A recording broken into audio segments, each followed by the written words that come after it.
The early 1950s produced some of Paramount Pictures' most memorable films, including Shane, A Place in the Sun, White Christmas, Sunset Boulevard, and Stalag 17. But it was William Wyler's Roman Holiday which captured the innocence and magic of that era. I'd like to do just whatever I like, the whole day long. Things like having your hair cut, eating gelato? Yes, and I'd like to sit at a sidewalk cafe and look in shop windows, walk in the rain, have fun, and maybe some excitement. Tell you what, why don't we do all those things together?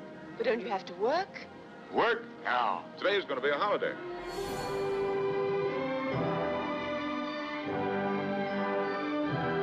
Audiences love the fairy tale of a young princess who runs away from her official duties and spends a glorious and unforgettable day with a handsome newspaperman. By 1953, William Wyler had long established himself as one of Hollywood's most successful and brilliant dramatic directors, having won the Best Director Academy Award for Mrs. Miniver and The Best Years of Our Lives. But Roman Holiday would be his first comedy in almost 20 years. I'm constantly amazed by the quality of my father's work and how many of the films, so many decades later, still resonate so well. You know, he started out at Universal making six-day westerns and became one of the biggest directors in town. The thing about William Wyler that struck me, even as a kid, was he was absolutely unique unto himself. And I mean, the respect that Wyler has as a filmmaker, I give him as a human being. He was an artist, and he knew that, and he behaved that way, and he turned out marvelous, marvelous pictures.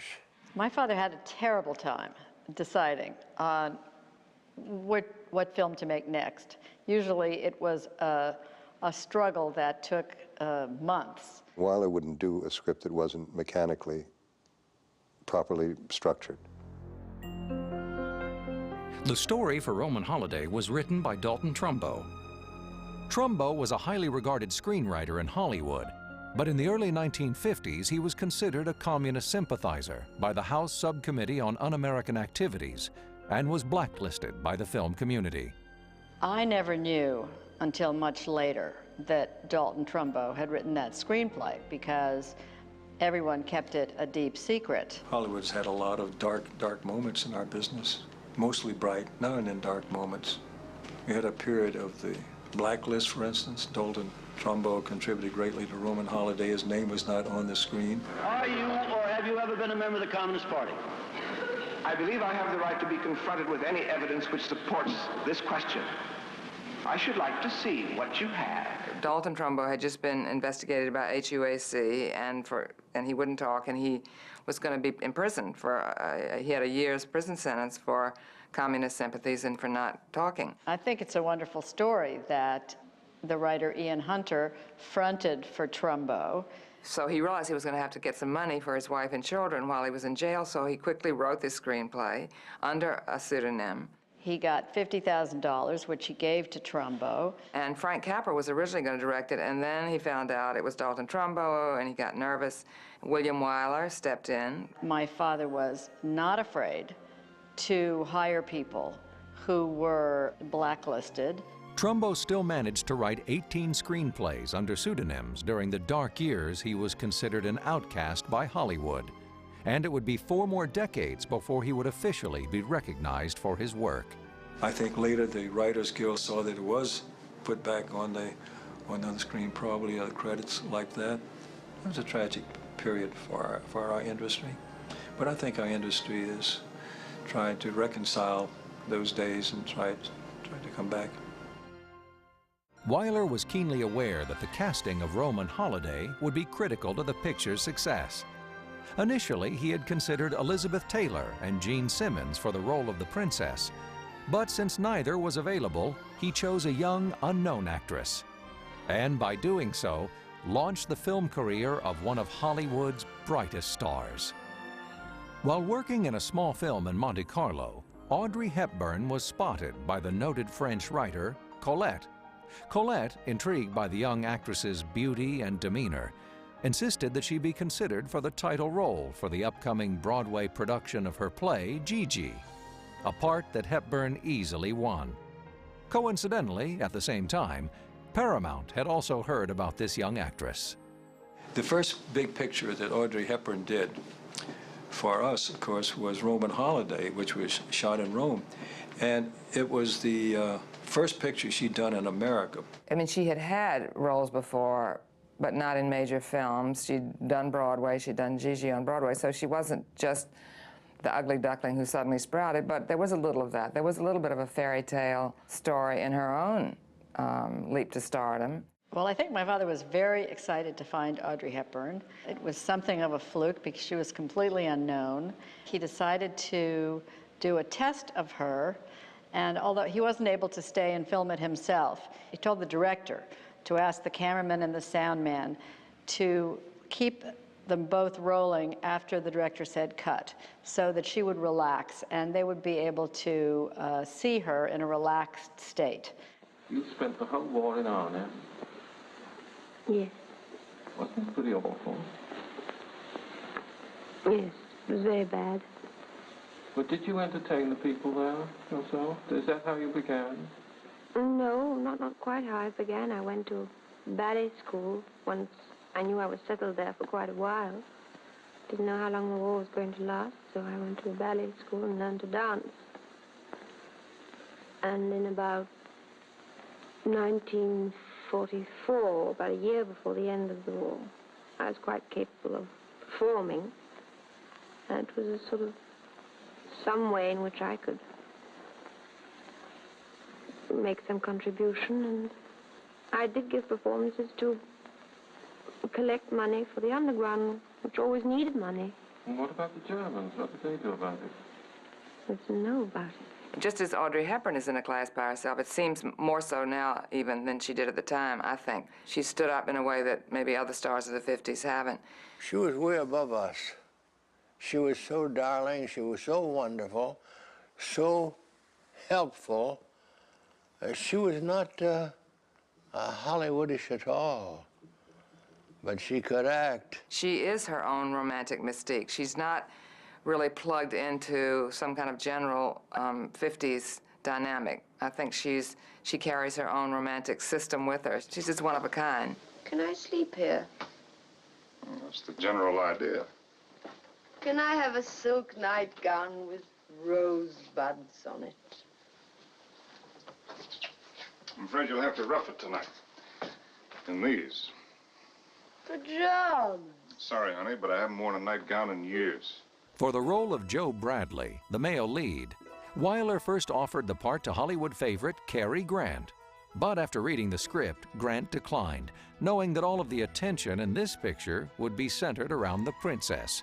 Wyler, knowing he would still need a prominent actor to counter newcomer Hepburn, offered the role to Gregory Peck. I always felt every time someone sent me a comedy script that Cary Grant had seen it first and had turned it down. If I were you, I would try some other line of business, like mattress testing. Is this the princess? Yes, Mr. Bradley, that is the princess. It isn't Annie Oakley, Dorothy L'Amour, or Madame Chiang Kai-shek. Take a good look at her. You might be interviewing her again someday. Am I fired? No, you're not fired. When I want to fire you, you won't have to ask. You know you're fired. The man's mad.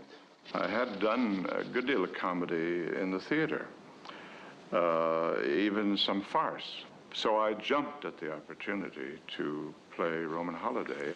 If you can possibly imagine what it was like for me many years ago, a totally unknown Hofer, to be cast in a Hollywood movie opposite Gregory Peck, the beautiful, quiet, gentle hero of countless marvelous movies. In my innocence, I thought he'd be just like that. He was. Gregory Peck, my gosh, he could do it all. He could do The Gunfighter. He could do Moby Dick. he could do Gentleman's Agreement, he could do Roman Holiday. He was a statue of strength in everything that he did.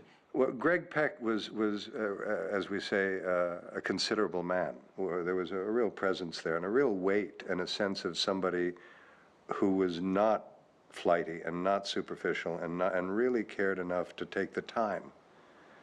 And he was unrushable. There was something in this pairing of Gregory Peck and Audrey Hepburn that was so chemically right. There was something that they were both tall and dark and shy and exploding on the screen. I mean, Peck was there a little bit already, and she was an unknown who just dazzled at first glance. He's a good actor, and he's a serious actor. And you won't find a harder worker. He was one of those people that no matter what else was going on, when it came up against him, it all slowed right down. And he really was a very kind of a powerful presence in that sense. She doesn't know who I am or what I do. Look, Irving, this is my story. I dug it up. I gotta protect Amy. She's really... Your tintypes are gonna make this little epic twice as valuable. The princess goes slowly. You're in for 25% of the take. Finally, as Peck's sidekick, photographer Powell, Wyler decided upon Eddie Albert. Albert had worked previously with Wyler, and the director knew that he would be perfect for the role. One more round, and I'm going to throw you gents right out in the snow. Say, what I got to get up early. Date with Her Royal Highness, who will graciously pose for some pictures. I met Eddie Albert when he was at Warner Brothers through my good friend Jimmy Cagney. And Eddie did a lot of pictures out there. But for Roman Holiday, he changed completely physically because Eddie always had a crew cut. And in this picture, he talked with William Wyler, and he let his hair grow long, and he grew a beard, which was very unusual for Eddie Albert. And he was so effective. He was just great in that for the third person. Eddie Albert was just a lovely guy who always had a joke. He and my father both had terrific senses of humor and loved to play and had a very good time together. He's just an extraordinary person. And the fact that at 94, he's funny and loving and articulate and caring and still the head of his family. Hit him again, Smitty! With his cast now in place, Wyler was ready to begin the arduous task of preparing to make a major motion picture in Italy. At the time the camera began to roll on Roman Holiday, location shooting, especially in foreign countries, was a rarity. You know, it used to be if we made a picture that took place in Los Angeles, Washington, D.C., and England, we could do it here on our back lot, or with what we call a transparency, which we were on a transparency stage with the rear projector projecting the locale of where you were supposed to be. Well, there were a lot of reasons why my father wanted to shoot in Rome. Some of them were professional and some were personal. Before that, movies weren't really made on location very often, and the studio wanted their directors in the studio under their control. And I think that helped open up locations all over the world, because today Hollywood is located in California, but the motion picture industry is all over the world. Rome was the third character in the film, the third star. It was fantastic, and no, people hadn't traveled that much. I mean, now, so what, Rome here today, Rome today, Paris tomorrow. To be able to shoot in this beautiful city with these wonderful locations, it was a time when there weren't even many cars in the city, mostly scooters. And he used to say that for every location, there were 5 choices. So it wasn't a super production at all. And yet they managed to do this extraordinary shoot, very of the moment. It almost looks like a new wave film sometimes, the way you're running through the streets of Rome, the way the Nouvelle Vague did in Paris, you know. It was very interesting, though. William Wyler and Adolph Zukor and Frank Freeman thought that the story was so strong, and they thought that the characters and the story should be the central point of this and not the location particularly. Let the location blend into it. So that's why they filmed it in black and white rather than color. I think the black and white adds to it, but again, that is a sort of sophisticated taste. I mean, I think the whole idea when Turner was going to colorize everything was it would make it more appealing to the mass audiences, just like mass audiences don't want subtitles. There's something a little bit esoteric in having black and white now, of course, and it's done for that reason. To me, there's something about Audrey Hepburn, well, and Sabrina too, that is just made for black and white, but then you see her in funny face and she's made for color. She's just a woman for all colors and all seasons. It's just, you can't pin her down. The wardrobe for Roman Holiday was created by the legendary Paramount costume designer Edith Head. Winning an Academy Award for the film, this was the 4th Oscar for Head. In this rare Roman Holiday costume test footage, Audrey Hepburn models some of Edith Head's designs. They were a wonderful team. First off, Audrey Hepburn knew fashion. She knew what was good for her. She didn't want to cover her neck, all it was long and that. She didn't want to do that. And she knew she was thin, but she didn't want to be padded out or anything, as some actresses did. May I present Your Highness with some commemorative photos of your visit to Rome? The dailies started coming in because the film was printed there in Rome. They saw it first and then sent it here. And within a week, everybody on the lot was saying, wait till you see this Audrey Hepburn. She is marvelous in this picture. They say she's tall, thin. Some people even said skinny. She's got this long neck. She's got the bony structure. But she's like a little wasp. She's just love her. And the word got all around. We started getting calls from Hedda Hopper, Luella Parsons, Army Archard, who wanted to come over and see some footage on her. And the word just spread. In 2 weeks, she was the talk of this lot. How could she not be? She was so exquisite, and there was this combination of sort of tomboy. There's this slender, boyish figure. And it seems to me it was one of those things that just worked right from the beginning. Wyler was known as a perfectionist. I think Hepburn was quite nervous at first because it was a big, big deal for her. I think Gregory Peck was a huge factor in relaxing her. Apparently he was just wonderful. He saw, the minute he saw her, he knew. He recognized that she was going to be big, and he called up the studio and said, you've got to put her name above the title with me. She's going to be a huge star.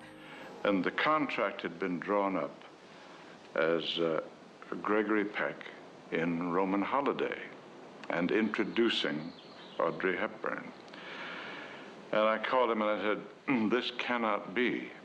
This is going to be ridiculous.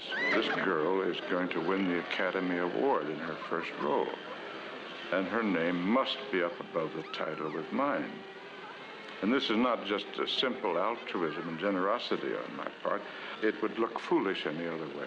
And she just hit the screen like a bomb. My father did have a special touch with actors. Part of it was that he understood people in a way. He was able to make an actor feel so secure and so comfortable that they would try things, be more adventurous than they might ordinarily be. He varied his techniques with each actor. For example, he would be very solicitous of someone like Audrey Hepburn. He might be tougher on someone like Gregory Peck. He just knew how to push people in the way that they would best respond. William Wyler certainly was exacting. He used to say he was tough. He said, I'm not tough, I'm just exacting. I know what I want, and I have to keep doing it until I get it. And he was in a scene, and he I don't know, he was like, take 35 or 40, and someone said, Willie, if you took a Brownie camera, you wouldn't have to take 46 shots to get what you want. I always looked on it as a chance to do it a little bit better and to search for something new, something that would strike him as being exactly right. And wouldn't have bothered me if he'd done 127 takes. When we did the Mouth of Truth scene, which is that monument in Rome, and the legend is, if you dare to put your hand in the mouth of truth, if you've lied, it'll bite your hand off. Well, we had that little scene to do, and I remembered an old bit that Red Skelton used to do. And when he'd shake hands with somebody, he'd say, it'd come like that. Well, I said on the side to Willie Wyler, supposing I spring that on Audrey when I put my hand in the mouth of truth. Is it too corny? Is it too awful? He said, oh, no. He said, do it. Let's see her reaction, but don't tell her you're going to do it. So when I put my hand in there, and then when I brought it out, well, Audrey just screamed and went bonkers, and it was a wonderful, spontaneous moment.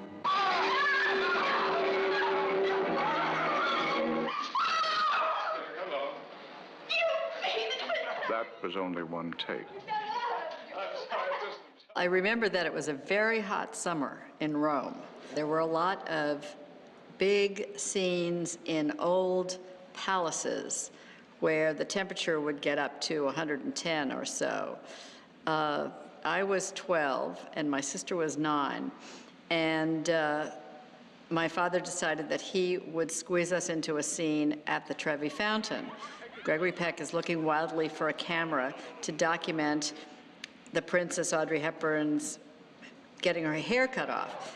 He sees this bunch of schoolgirls and tries to get the camera from around the neck of one of them. That's my sister who got the close-up. And a girl in the background, me, calls for the teacher. My line was, "Hey, Miss Weber." Miss Weber? Just for a couple of minutes. My sister and I were exercised because all the other girls got $30. And my father said he wouldn't dream of putting us on the payroll, and gave us each 1,000 lira, which was about $1.50. As the film was being prepared for release, a true-life drama involving a princess and a commoner was taking place in Britain. Princess Margaret, the sister of Queen Elizabeth, was seeing Peter Townsend, a divorced commoner. Margaret had hoped to marry Townsend, but as in the film, duty proved to be more important than happiness, and sadly, their romance ended. While I was doing the publicity campaign for Audrey Hepburn on Roman Holiday about Academy Award, there was an event that happened over in England that was similar, where a royal was involved with a commoner. In this case, it was Princess Margaret and Peter Townsend. This was made at the time that Margaret was having to decide whether or not to marry Peter Townsend. So this was very much in everybody's mind and interest. But there was a kind of almost arranged marriage feeling about marriages in the 50s. It seems as though the romance between Princess Margaret and Peter Townsend was just serendipitously beneficial to the movie. And this was a big romance on all the headlines of all the pages, and it just played perfectly for our campaign because that's what our story was about. Somebody even accused me of arranging this royal romance with this commoner, and I have to tell you here, I didn't do it. It came as no surprise when Roman Holiday was nominated for 10 Academy Awards, including Best Picture and Best Director. In the 1950s, the Oscars were hosted in both Hollywood and New York with simultaneous broadcasts. Roman Holiday had won 2 Oscars earlier in the evening, but anticipation was electric when the name of the Best Actress Award was announced. Ladies and gentlemen, in New York City, Miss Audrey Hepburn in Roman Holiday.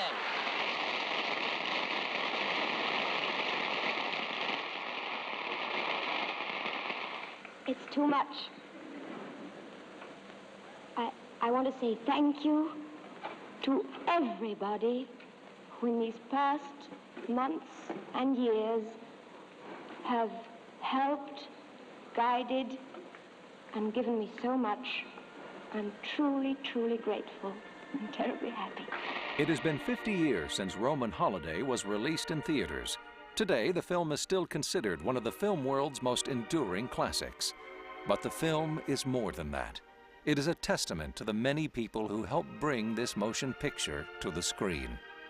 To William Wyler, whose direction was unsurpassed. To Dalton Trumbo, who wrote an unforgettable story, but who would not receive credit until many decades later. To Gregory Peck, whose remarkable talents helped define this timeless classic. And to Audrey Hepburn, the young, unknown actress who would become one of Hollywood's greatest legends. I will cherish my visit here in memory as long as I live.